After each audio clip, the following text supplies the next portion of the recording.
Maraming nagsisilabasan ng mga pelikulang magaganda na ginagamitan ng special effect at visual effects.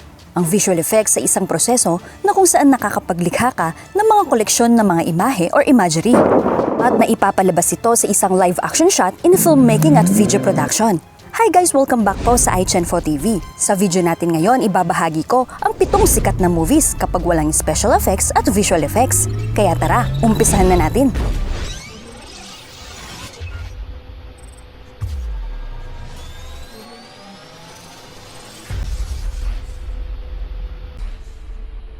Number 7, Avengers Endgame. Ang pelikulang ito ay isa sa greatest blockbuster movies sa kalagitnaan ng taong 2009. Tinalo nito ang pelikulang Avatar. Ngunit alam nyo ba kung gaano katindi ang labanan ng Avengers Endgame na walang nakalagay na visual effects o VFX? Ang labanang ito ay ginagamitan ng green screen upang mapalitan ng mga background o masasabing instant na makakapunta sila sa lugar na kung saan ginagamitan ng VFX or visual effects ng isang movie film. At kung makikita mo ang lugar, para lamang silang nasa isang malaking studio.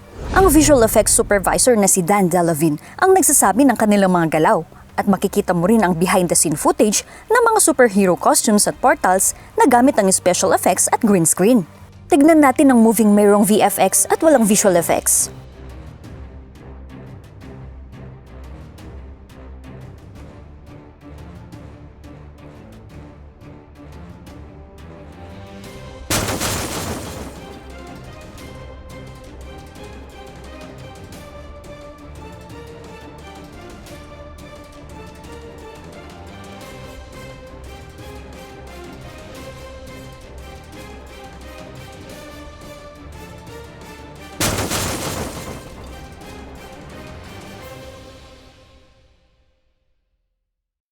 Number 6, Harry Potter.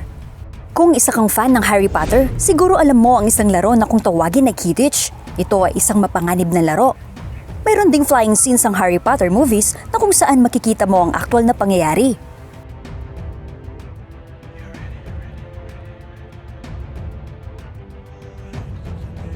At hindi lang dyan, kung makikita mo ang instant look na lumilipad na dragon sa flying scene, in reality, ito ay isa lamang bagay na ginagamitan ng costumes na ginagamitan ng green screen background habang ang digital environment ay ginagamitan ng visual effects team. Sila ay nakakapag-create ng digital environments gamit ang tunay na photography at CGI o tinatawag na computer-generated upang makagawa ng isang exciting na gameplay. Ito pa ang isang cool na floating books na kung saan ito ay mga lumulutang pero in reality, sa bawat sulok ay mayroon mga kamay na nakasuot na green gloves upang kunin ang mga libro. Ayos, 'di ba?